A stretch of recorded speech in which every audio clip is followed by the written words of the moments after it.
हाँ जी, माँ जय ब्रह्मचारिणी माता की दी, आज जय माता दी, जय भगवती माँ, हाँ जय जी, माता दी। जय माता विजय दी। जी, कहाँ कहाँ गायब हो जाते हो बीच में, बड़े दिनों के बाद आते हो फिर। शिकायत है क्या हमारी। बताऊंगी। हाँ बिल्कुल बिल्कुल, हमारा सब we all are selling in the same boat.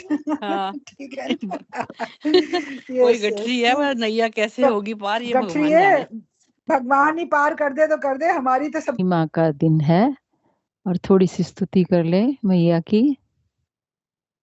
ये रामायण में ही, रामचरितमानस में ही जो माँ सीता मैया ने विनती करी है माँ को। जय जय गिरिवर राज किशोरी,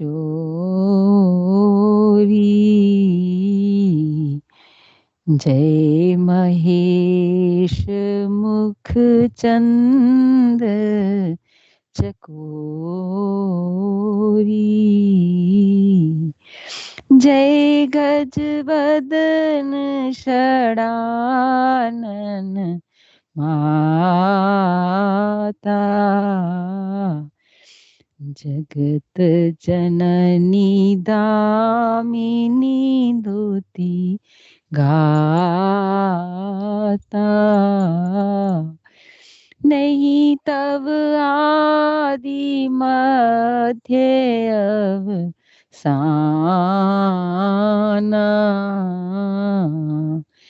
अमित प्रभाव वेद नहीं जाना, भव भव विभव पराभव कारिणी, विश्व विमोहिनी स्वबस विहारिणी।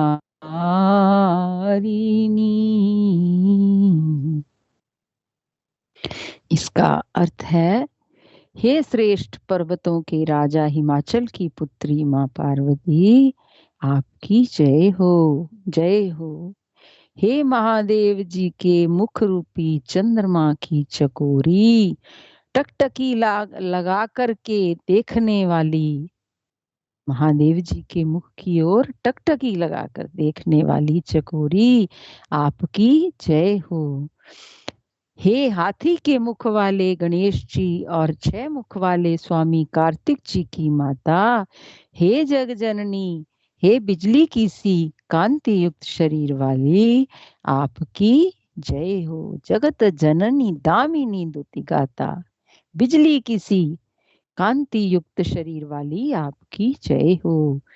नहीं तव आदि मध्य अवसाना, आपका ना आदि है, न मध्य है, न अंत है, और आपके असीम प्रभाव को वेद भी नहीं जानते। आप संसार को उत्पन्न करने वाली हैं, पालन करने वाली और नाश करने वाली हैं। भगवान की शक्ति है ना, तो भगवान इस शक्ति से ही, माया शक्ति से ही संसार का पालन करते हैं, नाश करते हैं, उत्पन्न करते हैं, फिर पालन करते हैं, फिर संहार करते हैं।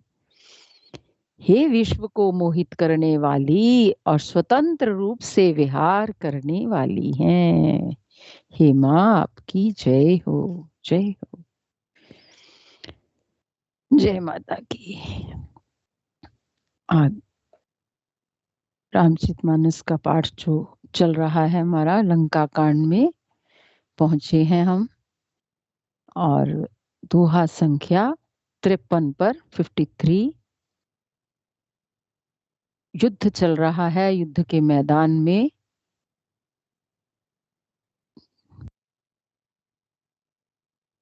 रुधिर गाड़ भर भर जमियो, पर धूर उड़ाई, जनु अंगार रासनई पर, मृतक धूम रयो छाई, सियावर राम जय जय राम, मेरे प्रभु राम करो कल्याण। युद्ध हो रहा है तो खून गड्ढों में जम भर भर कर जम गया है। और उस पर धूल उड़कर पड़ रही है, और वह दृश्य ऐसा है मानो अंगारों के ढेरों पर राख छा रही हो। तुलसी बाबा जैसे आंखों देखा हाल बता रहे हैं, कैसे युद्ध हो रहा है और वहां का दृश्य कैसा है। घायल वीर बिराजे कैसे, कुसुमित किसुक के तरु जैसे, लक्ष्मण मेघनाद दो जोधा, भिरई परस्पर करे अति क्रोधा। घायल वीर कैसे शोभित हैं, जैसे फूले हुए पलास का पेड़ होता है। लक्ष्मण और मेघनाद दोनों योद्धा अत्यंत क्रोध करके एक दूसरे से भिड़ते हैं। एक कहीं एक सकई नहीं जीती, निश्चर छल बल करई अनीति, क्रोधवंत तब भयउ अनंता, भंजेउ रथ सारथी तुरंता। एक दूसरे को कोई नहीं जीत सकता। राक्षस छल बल माया और अनीति करता है, अधर्म करता है, अनीति करता है। कौन? मेघनाथ। तब भगवान अनंत जी, लक्ष्मण जी, शेषनाग जी का नाम एक अनंत भी है। भगवान अनंत जी, लक्ष्मण जी क्रोधित हुए और उन्होंने तुरंत उसके रथ को तोड़ डाला और सारथी के टुकड़े टुकड़े कर दिए। नाना विधि प्रहार कर शेषा, राक्षस भयउ प्राण अवशेषा, रावण सुत निज मन अनुमाना, संकट भयउ हरहि मम प्राणा। शेष जी, लक्ष्मण जी उस पर अनेक प्रकार से प्रहार करने लगे। राक्षस के प्राण मात्र शेष रह गए थे। रावण पुत्र मेघनाद ने मन में अनुमान किया कि अब तो प्राण संकट आ बना है और ये मेरे प्राण हर लेंगे। वीर घातिनी छाडिस सांगी, तेज पुंज लक्ष्मण उर लागी, मूर्छा भई शक्ति के लागे, तब चल गए निकट भय त्यागे। तब उसने वीर घातिनी शक्ति चलाई। वह तेज पूर्ण शक्ति लक्ष्मण जी की छाती में लगी है। शक्ति के लगने से उन्हें मूर्छा आ गई। तब मेघनाद भय छोड़कर उनके पास चला गया। जब लक्ष्मण जी को मूर्छा आ गई वीर घातिनी शक्ति लगने से, तब मेघनाद भय छोड़ करके उनके पास चला गया। उन्हें लगा मेघनाद को कि लक्ष्मण जी मूर्छित हो गए हैं। मेघनाद समकोटि सत जो दार ही उठाई, जगदाधार शेष किमी, भे चले खिसियाई, सियावर राम जय जय राम, मेरे प्रभु राम करो कल्याण। मेघनाद के समान 100 करोड़ या अगणित योद्धा उन्हें उठा रहे हैं। सब मिलकर भी वो जगत के आधार श्री शेष जी उनसे कैसे उठते। परंतु जगत के आधार शेष जी उनसे कैसे उठते। तब वे लज्जा कर चले गए। उठाना चाहा है उन्होंने लक्ष्मण जी को, शक्ति लगी है कि हम उठा करके ले जाएंगे, और पर कैसे उठते शेष जी। सुन गिरजा क्रोधानल जासु, जा रही भुवन चारि दिसियासु, सक संग्राम जीत को ताही, से वही सुर नर अग जग जाही। शिवजी कहते हैं, हे गिरजे सुनो, प्रलय काल में जिन शेष नाग के क्रोध की अग्नि 14 भुवनों को तुरंत ही जला डालती है। अब प्रलय काल में, जब प्रलय काल होता है तो शेष नाग जी के क्रोध की अग्नि 14 भुवनों को तुरंत ही जला डालती है, और देवता, मनुष्य तथा समस्त चराचर जीव जिनकी सेवा करते हैं, उनको संग्राम में कौन जीत सकता है। यह कौतूहल जाने सोई, जा पर कृपा राम के होई। संध्या भई फिर दो वाहनी, लगे संभारन निज निज आनी। इस लीला को वही जान सकता है जिस पर श्री राम जी की कृपा हो। यह कौतूहल जाने सोई, जा पर कृपा राम कै होई। भगवान की ये लीला को वही जान सकता है जिस पर प्रभु की कृपा हो। और संध्या होने पर दोनों ओर की सेनाएं लौट पड़ी। सेनापति अपनी अपनी सेनाएं संभालने लगे। संध्या हो गई, तब दोनों सेनाएं अपने अपनी सेना को संभालने लगे। व्यापक ब्रह्म अजित भुवनेश्वर, लक्ष्मण कहाँ बूझ करुणा कर। तब लग ले आयो हनुमाना, अनुज देख प्रभु अति दुख माना। व्यापक ब्रह्म, अजेय, संपूर्ण ब्रह्मांड के ईश्वर और करुणा की खान श्री रामचंद्र जी ने पूछा, लक्ष्मण कहाँ है। तब तक हनुमान जी उन्हें ले आए। छोटे भाई को इस दशा में देखकर प्रभु ने बहुत ही दुख माना। जामवंत कह वैद सुषेना, लंका रहई को पठई लेना।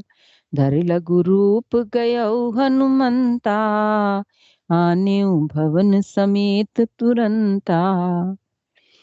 जामवान ने कहा कि लंका में सुषेण वैद रहता है, उसे ले आने के लिए किसी को भेजा जाए। और हनुमान जी छोटा रूप धरकर गए और सुषेण को उसके घर समेत तुरंत ही उठा लाए। राम पदार विंद सिर, नायौ आई सुषेण। कहा नाम गिरि औषधि, जाऊ पवन सुत लेन। सियावर राम जय जय राम, मेरे प्रभु राम जय जय राम। सुषेण ने आकर श्री राम जी के चरणार विंदों में सिर नवाया। उसने पर्वत और औषध का नाम बताया और कहा कि हे पवन पुत्र, औषधि लेने जाओ। सुषेण जो है वो वैद्य है, राज वैद्य है रावण का। उसको लेकर के आए हैं हनुमान जी, घर समेत उठा करके। और उसने आकर के भगवान के चरणों में सिर नवाया है और पर्वत और औषधि का नाम बताया है, कौन से पर्वत पर और कौन सी औषधि मिलेगी। और कहा है कि हे पवन पुत्र, आप औषधि लेने जाओ। राम चरण सर सिजूर राखी, चला प्रभंजन सुत बल भाषी। वहां दूत एक मर्म जनावा, रावण काल नेमि ग्रह आवा। श्री राम जी के चरण कमलों को हृदय में रखकर पवन पुत्र हनुमान जी अपना बल बखान कर, अर्थात मैं अभी लिए आता हूं, ऐसा कहकर चले। उधर एक गुप्तचर ने रावण को इस रहस्य की खबर दी। तब रावण काल नेमी के घर गया है और 10 मुख कहा मरम ते ही सुना। पुनि पुनि काल नेमि सिर धूना। देखत तुम ही नगर जेहि जारा, तासु पंथ को रोकन पारा। रावण ने उसको सारा हाल बताया, सारा मर्म समझा दिया, पर काल नेमी ने सुना और बार बार सिर पीटा, खेद प्रकट किया। कहा उसने कि तुम्हारे देखते देखते जिस हनुमान ने नगर जला डाला था, उसका मार्ग कौन रोक सकता है।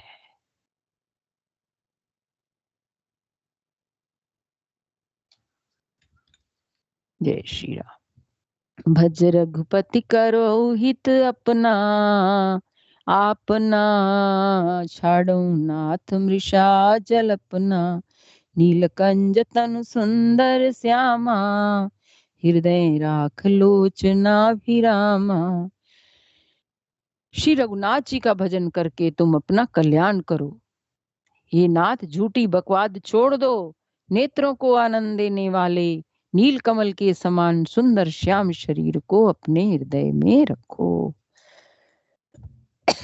राम सिया राम। कालनेमी ने समझाया है रावण को। क्या कहा है कि तुम श्री राम जी का, श्री रघुनाथ जी का भजन करके अपना कल्याण कर लो, इस झूठी बकवाद को छोड़ दो और नेत्रों को आनंद देने वाले नील कमल के समान सुंदर श्याम शरीर को अपने हृदय में रखो। मैं तै मोर मूढ़ता त्यागो, महामोह निशिसु तत जागू। काल व्याल कर भक्षक जोई, सपने समर के जीते सोई। मैं तू भेदभाव और ममता रूपी मूढ़ता को त्याग दो और महामोह रूपी अज्ञान रात्रि में सो रहे हो, सो जाग उठो। जो काल रूपी सर्प का भी भक्षक है, कहीं स्वप्न में भी वह रण में जीता जा सकता है। कालनेमी भगवान के समग्र रूप को जानता है और समझा रहा है कि जो काल रूपी सर्प का भी भक्षक है, अर्थात काल भी जिसका भोजन है, अर्थात काल भी जिसके अंडर में है, वो कहीं उसको आप स्वप्न में भी जीत सकते हो रण में। सुनि दस कंठ रिसान अति, तेहि मन कीन विचार। रामदूत कर मरऊ बरु, ये कल रतमल भार। सियावर राम जय जय राम, मेरे प्रभु राम करो कल्याण। उसकी ये बातें सुनकर रावण बहुत क्रोधित हुआ। तब कालनेमी ने मन में विचार किया कि इसके हाथ से मरने की अपेक्षा श्री राम जी के दूत के हाथ से ही मरूं तो अच्छा है। यह दुष्ट तो पाप समूह में रत है, इसके हाथों मरने से तो मेरा कल्याण नहीं है, पर राम जी के दूत के हाथों से मरूं तो अच्छा है। दोहा संख्या 56 पर यही विश्राम। श्री राम जय जय राम, श्री राम जय जय राम, श्री राम जय जय राम, श्री राम जय जय राम। बोलो सियावर रामचंद्र भगवान की जय, उमापति महादेव की जय, पवन सुत हनुमान की जय। सब संतन की जय हो, सब भगतन की जय हो। गंगा मैया की जय हो। हर हर गंगे, हर हर गंगे। राम राम जी, सबको राम राम। जय श्री राम, राम जय राम जी, जय राम श्री राम, जय जय राम